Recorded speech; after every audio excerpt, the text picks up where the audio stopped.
makan nasi namanya belum bodok maning. Nek durung mangan segarane durung mangan bodok. Nek durung mangan sega arane durung mangan.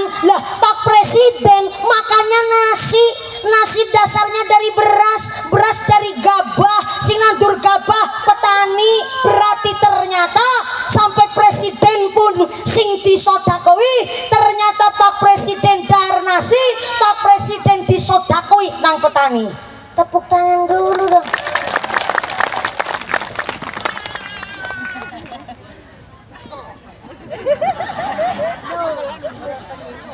Bentar ambekan dulu saya. Nandure petani dadekno soda. Oh, inilah kenapa Kanjeng Nabi membela kita masyarakat yang pekerjaannya menjadi seorang petani. Maka yang udah jadi DPR gak usah kecewa begitu, Pak. Pak Robert kecewa banget, ya Allah. Apa saya nggak nyalon jadi DPR ya? Ada di petani macul di dadir. Gak usah bingung begitu, Pak DPR. Yang udah jadi DPR, jadilah DPR yang jujur. Yang jadi kuwu, jadilah kuwu yang jujur. Yang jadi polisi, jadilah polisi yang jujur. Yang jadi tentara, jadilah tentara yang jujur. Jangan udah pokoknya sholat 5 waktu, ora korupsi, cukup gitu. Saya ulang. Enggak usah mau sholat tahajud, Pak. Biar yang sholat tahajud para kiai. Saya ngomong beneran, Pak. Oke, jadi umarok, jadi pejabat, wis cukup sholat 5 waktu, sholat Jumat. Jangan ora usah mau datang puasa Senin Kemis. Ben yang puasa Senin Kemis kiai baik. Kuwu DPR sholat 5 waktu, sholat Jumat, ngelakoni dadi jujur, dadi wong sing ora gelem korupsi, wis cukup. Wih, kayak gotok bae wis cukup.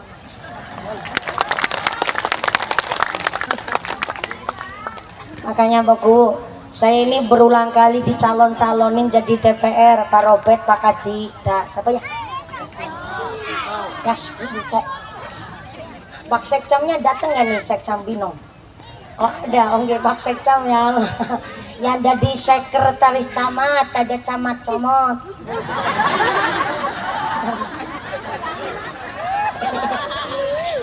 Kalau camat Compreng mah udah sering ketemu saya. Mana nih, datang nggak nih Mas Camat Compreng? Iya, sebelah sana ya Allah.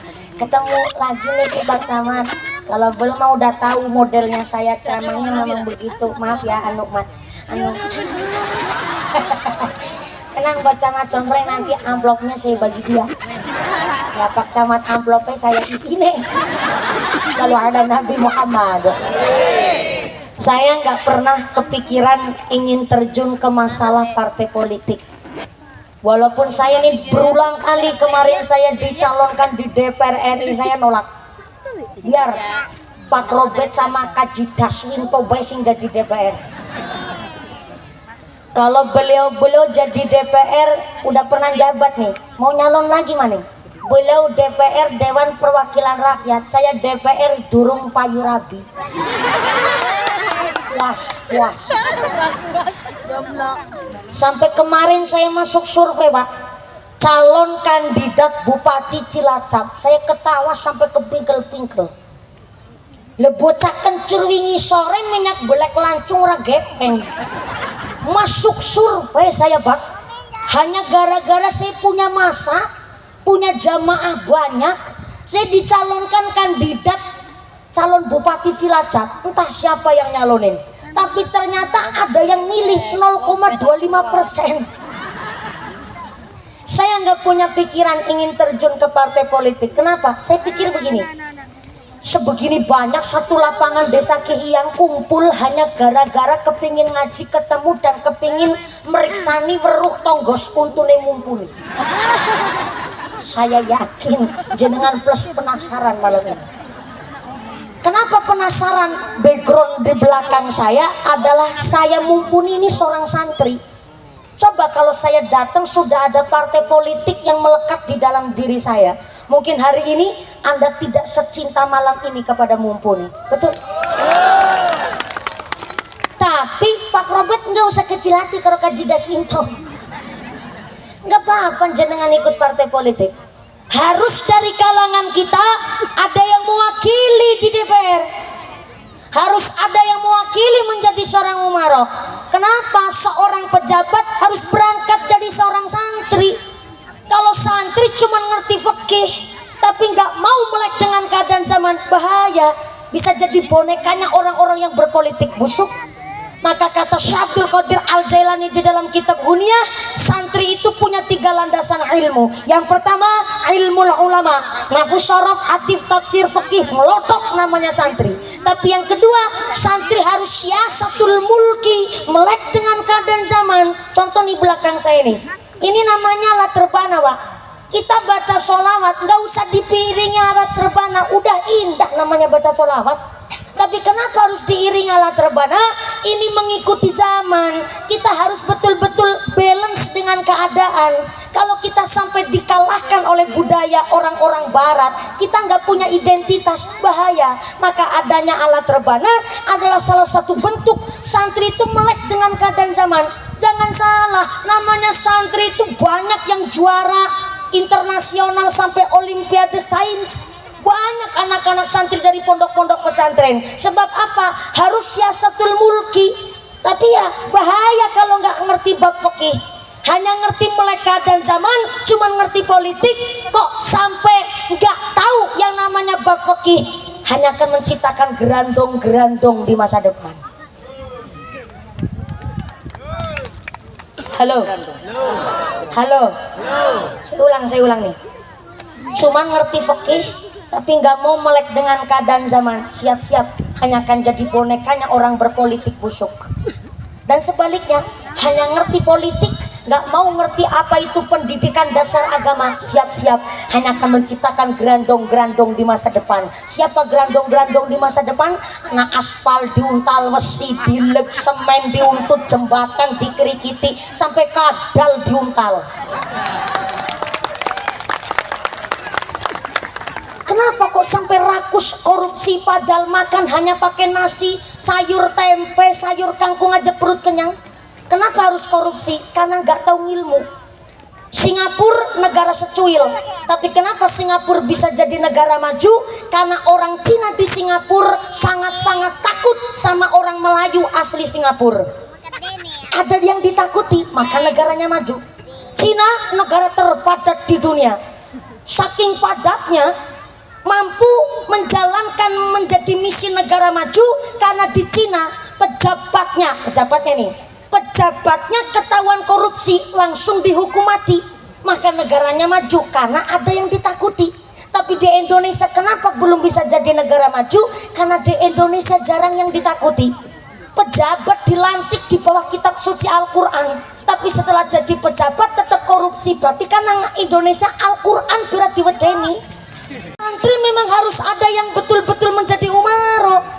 Santri-santri kita yang di pondok pesantren sudah punya dasar ilmu ulama, harus ngerti siasatul mulki. Sebab maaf punten ini Bapak Ibu, yang namanya miftahul hidayah, kuncinya petunjuk, ala ilmul nafi'ah. Ilmu yang manfaat adalah kuncinya petunjuk.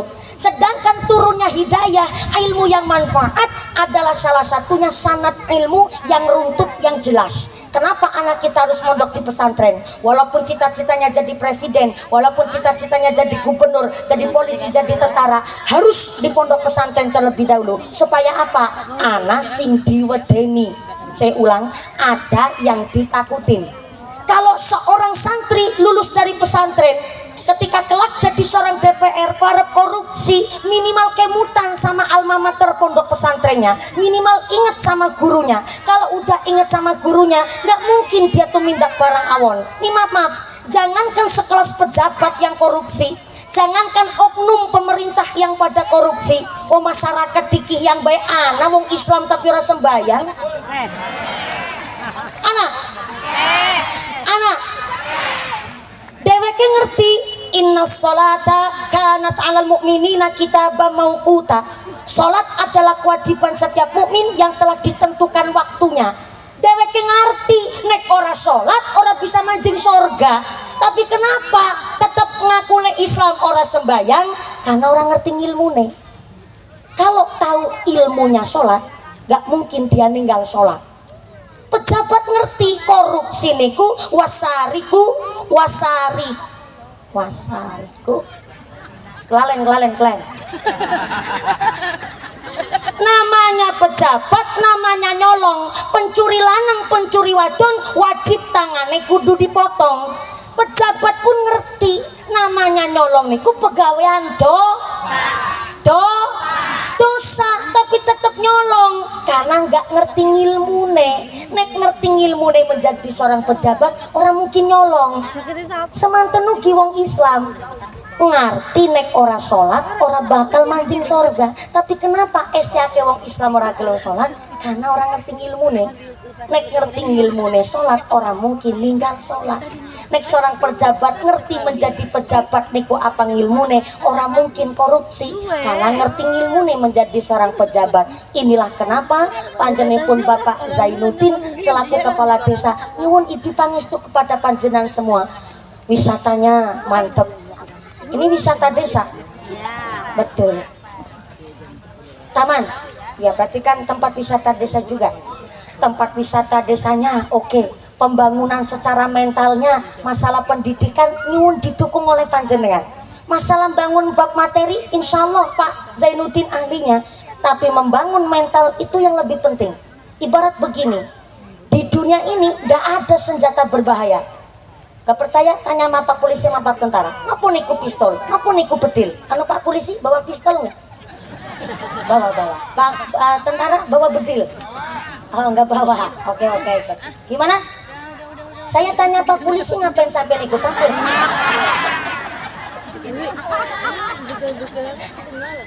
Nggak ada di dunia ini senjata yang berbahaya. Napa niku nuklir? Yang lagi rame di Jepang. Ternyata limbah nuklir dibuang ke laut. Gak ada senjata yang berbahaya. Napa niku bedil, napa niku pistol, napa niku pedang. Gak ada senjata yang berbahaya. Karena yang lebih berbahaya adalah orang yang menggunakan senjata kalau gak didasari iman takwa. Maka polisi tentara kudu seneng pengajian sekarang. Pak Polisi, Pak Tentara, masyarakat kudu meniteni dan menengeri. Kalau ada tentara polisi kok demen pengajian, berarti polisi dan tentara yang supel, humble. Tepuk tangan dulu buat polisi dan tentara. Soalnya polisi tentara tiap hari berkecimpung megang yang namanya alat senjata, memegang kewenangan sebagai aparat negara. Kalau mentalnya nggak sehat, gampang dor tapi nggak tanggung jawab. Ini yang saya maksud, bahwa membangun masalah mental itu yang jadi PR kita bersama. Hari ini anak-anak kita nggak mau yang aja jadi petani, sebab jadi petani ruwet, prihatin, kudu tekun. Maka sudah semestinya ketika ingin punya generasi yang baik, kita harus membangun mental orang tuanya terlebih dahulu dengan sehat.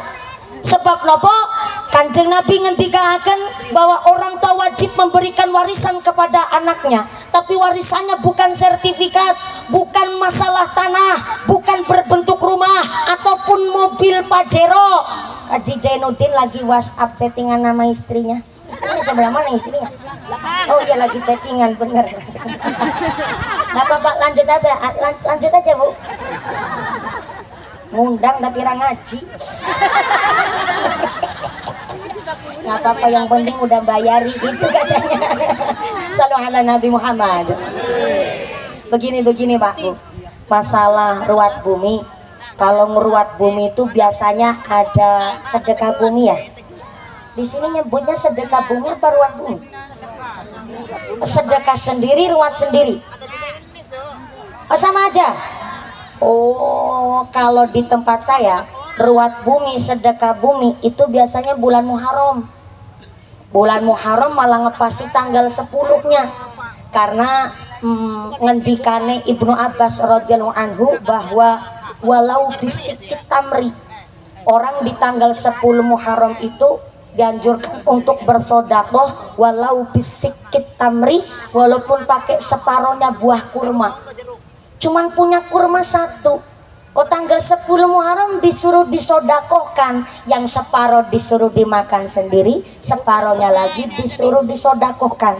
Gara-gara inilah kenapa orang Jawa kalau tanggal 10 Muharram ada ruat bumi, sedekah bumi, yaitu sedekah dengan hasil pertanian. Makanya kalau di tempat saya ruat bumi itu biasanya tanggal 10 Muharram, ngepasi pas lagi hari Asyura tanggal 10 bulan Muharram.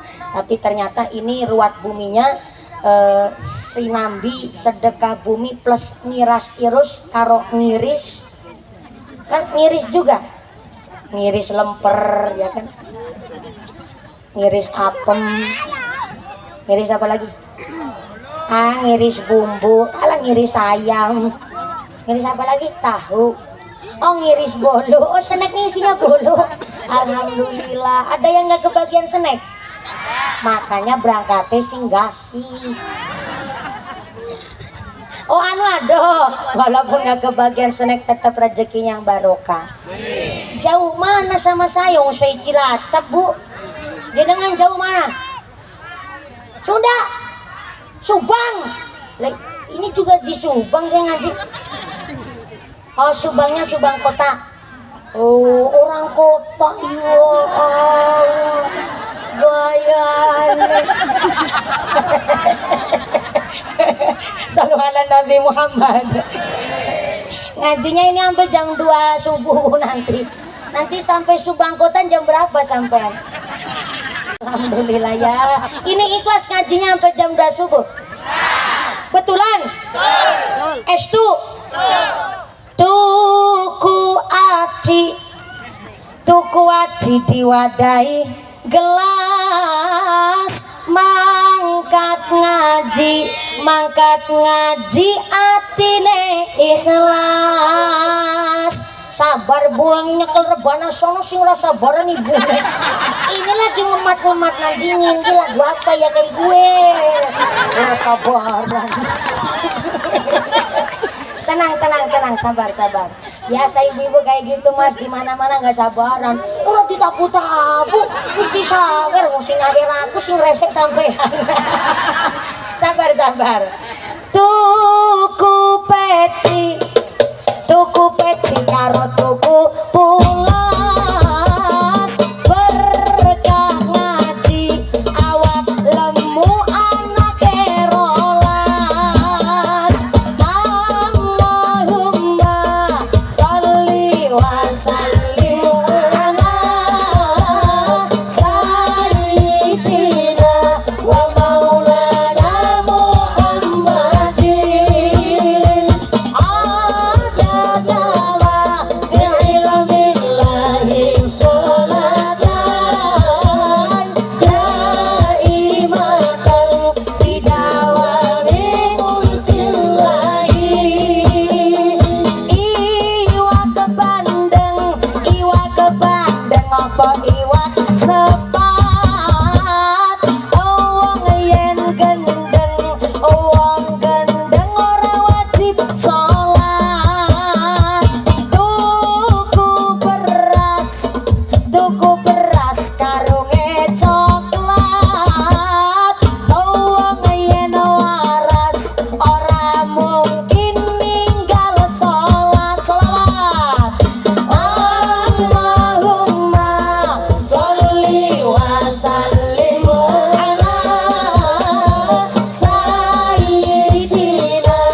Kihiyang desane berkah, duwe kuwu ahli ibadah,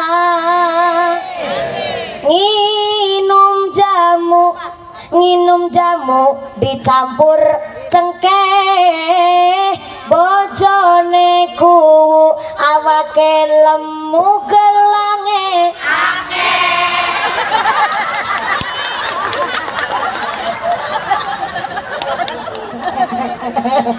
Saiki bojo-bojo pejabat pada pinter nek kaji ngaji karo mumpuni gelangnya diprotoli kabeh.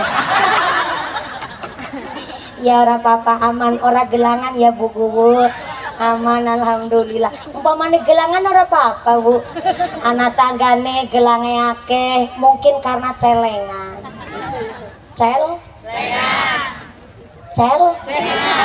Celengan. Oh, main pergelangnya akeh wong anake telu. Sing barep nembe kuliah karo mondok. Nomor loro MTS karo nang pesantren.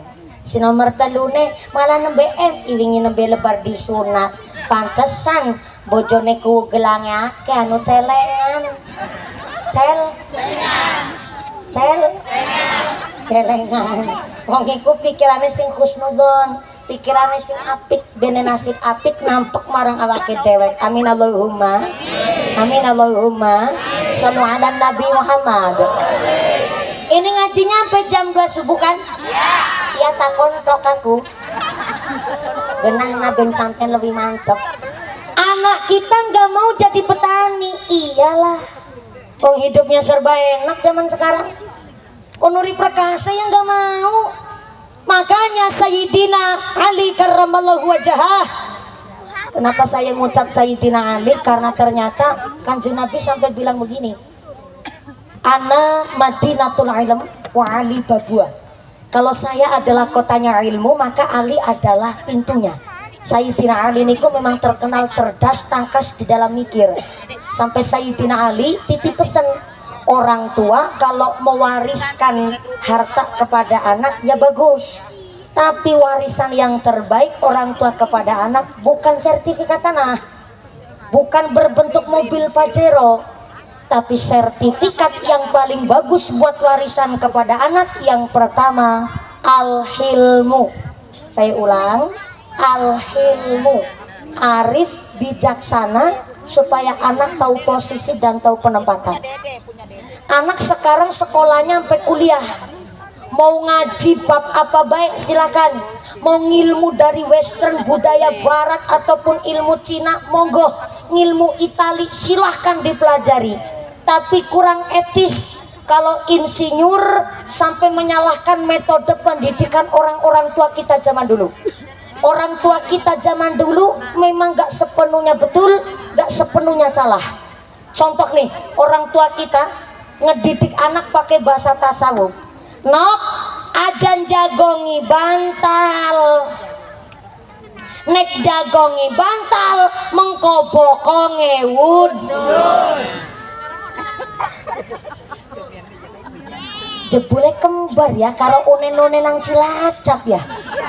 Nok ajan jagongi bantal, nek jagongi bantal mengkobokonge wudunen.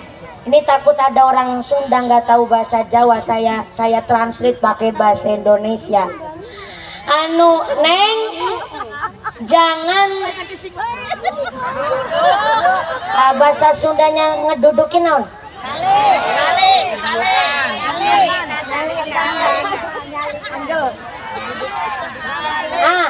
Neng jangan ngadiukan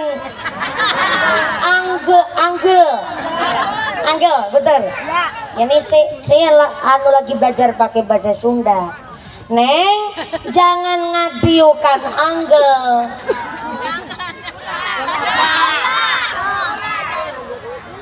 Iya nek bahasa kan ada ngadiukan, ada calik, ada calik, ada duduk, ada ngadiuk. Neng jangan ngadiukan anggel, ulah neng ulah ngadiukan anggel. Soalnya kalau ngadiukan anggel maka bujurna, bujur apa busur? Busur ya, bujur, maka bujurna bisulan. Bahasa Sundanya begitu tuh ya, lo ngomong bahasa begitu